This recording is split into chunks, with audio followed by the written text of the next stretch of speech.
Salut mon frère, j'espère que tu vas bien. Aujourd'hui, je voulais juste te passer un message rapide pour te dire d'arrêter de stresser, d'arrêter de prendre la rétention trop au sérieux, d'arrêter de prendre la vie trop au sérieux en général. Car tu le remarques, pour devenir constant, il faut des fois lâcher prise, mais quand même faire la tâche. Des fois, il faut être sérieux, mais quand même faire la tâche. Des fois, il faut être triste, mais quand même faire la tâche. Le problème, c'est que si tu prends tout cela trop au sérieux, tu vas un moment craquer. Il faut que tu saches que ce qui est là n'est pas réel, c'est juste une conséquence de ce qu'il y a dans ta tête et on verra rapidement comment te défaire de cela afin que tu puisses être le plus cool possible. Car beaucoup trop de personnes sont étriquées, sont stressées, ne respirent pas et sont sous pression. Ce qu'il faut que tu comprennes, c'est que si elle te dit qu'elle va venir, si elle te dit qu'elle aura un orgasme et que tu es trop sous pression et que tu stresses, automatiquement, tu ne vas pas réussir à lui faire plaisir. Et ce qui se passe dans la vie, c'est la même chose dans le lit. Salut les gars, j'espère que vous allez bien. Alors, on va faire une petite vidéo un petit peu plus cool, un petit peu plus relax pour que vous-même, vous puissiez vous relaxer par rapport à votre rétention séminale. Pourquoi? Parce que le profil de gars qui vient vers moi en coaching, le profil de gars qui prend le Semen Retention Booster, le profil de gars qui utilise la masterclass des secrets de la rétention séminale, c'est un profil de gars qui est déjà discipliné, qui est déjà sérieux, qui est déjà en train de faire son maximum pour avancer. Et le problème, c'est il veut devenir 100% masculin. Ok?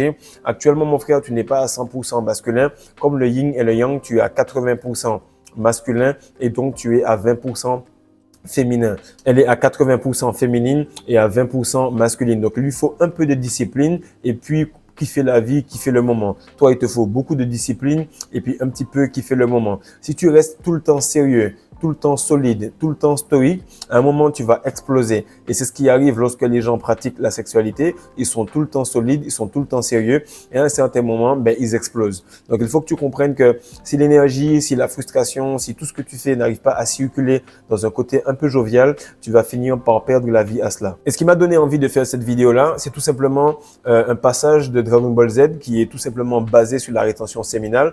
Actuellement, justement, je mets beaucoup de vidéos sur le Patreon public où je fais tout simplement des traductions de certaines parties d'un compte qui est Semen Retention Club en anglais. Le problème, c'est que beaucoup ne parlent pas anglais, donc ils n'ont pas ces pépites. Du coup, je les traduis et je les mets là-bas. Si vous voulez aller sur Patreon, vous verrez, je poste une ou deux vidéos tous les jours par rapport à cela pour que vous puissiez comprendre le contenu anglophone.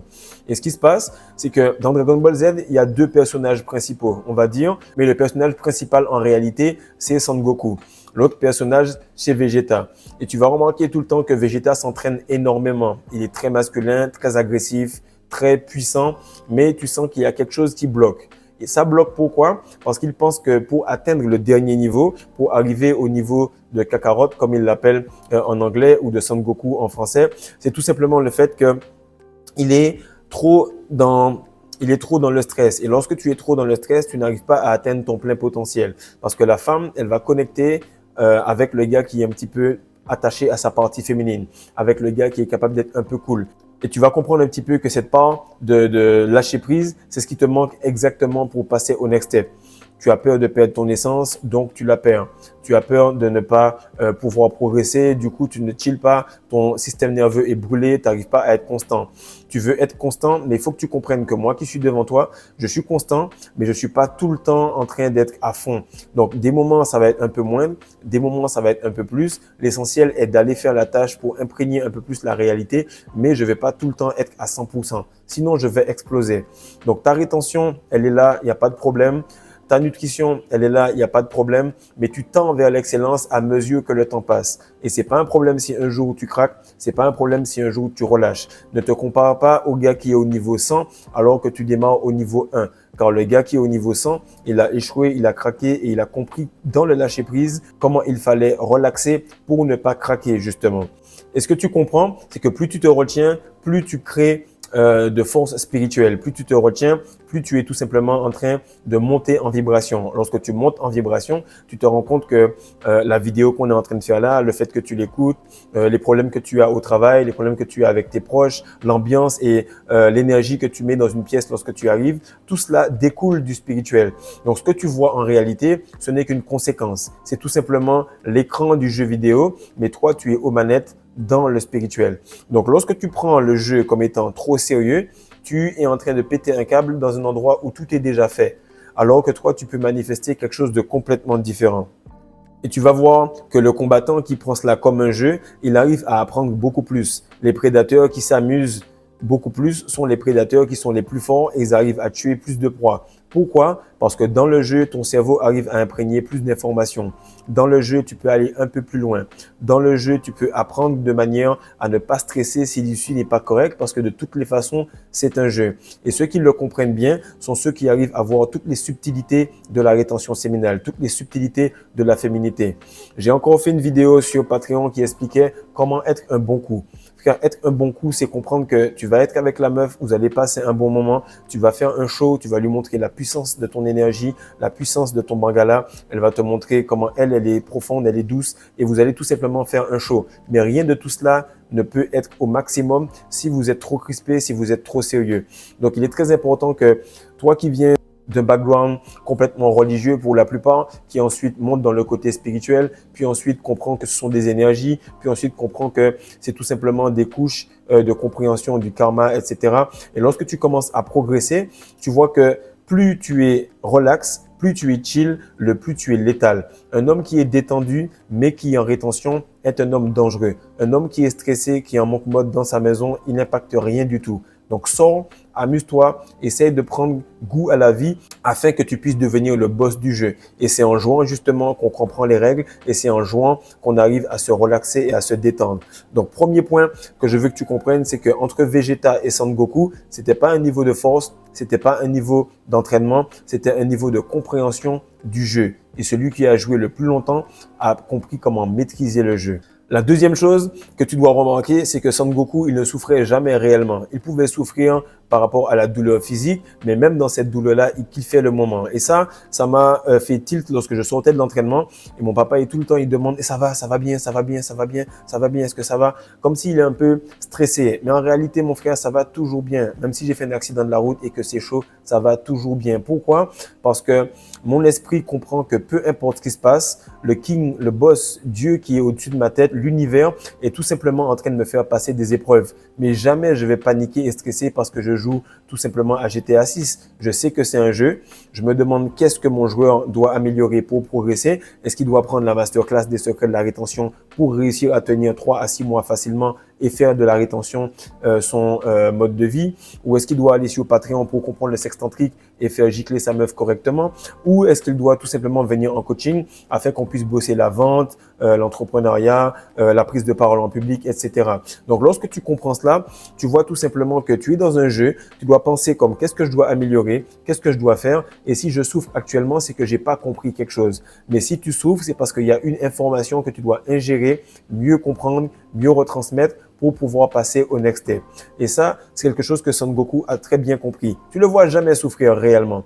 Il ne souffre pas parce que tu souffres plus dans ta tête que dans la réalité. Et Vegeta souffre tout le temps parce que dans sa tête, ça ne va pas. Il souffre parce qu'il a déjà échoué. Il souffre parce qu'il veut être énervé. Il souffre parce qu'il ne contrôle pas ni ses émotions, ni son énergie sexuelle. Et tu vas comprendre dans certaines séquences que je mets sur les vidéos là-bas que Vegeta est tout simplement la personne qui est en train de s'entraîner le plus. La personne qui pense que tout ça, c'est réel. Lorsque tu penses que tout ça est réel, peu importe la force et l'intensité que tu mets dans le combat, tu es tout simplement dans un niveau qui se passe à petite échelle. Parce que c'est la chair, parce que c'est tout simplement la semence, parce que tu ne comprends pas que tu dois évoluer plus que ce que tu es en train de voir devant tes deux yeux. Et comme il est écrit dans la Bible, il te dit tout simplement de venir à lui comme un petit enfant. Et les enfants ont cette faculté à jouer. Plus tu vas aller en rétention, plus tu auras cette âme d'enfant et plus tu pourras apprendre. Parce que lorsque tu stresses et que tu te dis, tiens, si je rate ce shoot-là, eh ben, on aura perdu, ça va être stressant, les gens vont me dire des conneries et tout. Mais tu te retrouves à balancer ce shoot, à apprendre correctement et à te dire que de toutes les façons, c'était un jeu dans le jeu. C'était un match de basket dans le match de la vie, dans le jeu de la vie. Donc, si tu arrives à te relâcher, tu pourras devenir beaucoup plus létal. Et ce que je veux te dire, mon frère, c'est que le premier niveau, ce sera ton manque mode, ce sera ta rétention. Donc, pour répondre rapidement à certains, même si tu as eu un wet dream, ce n'est pas un relapse, il n'y a pas de souci, on continue. Tu fais en sorte de retenir ton essence au maximum. C'est pas parce que tu as parlé avec une fille, c'est pas parce que tu as tout simplement regardé les fesses d'une fille en passant et que tu as eu une érection que tout simplement tu es une mauvaise personne. Ça fait partie du déroulement. Tu vas pas apprécier cela et puis prendre ton plaisir à répéter les mêmes conneries, mais c'est tout simplement un apprentissage et une élévation.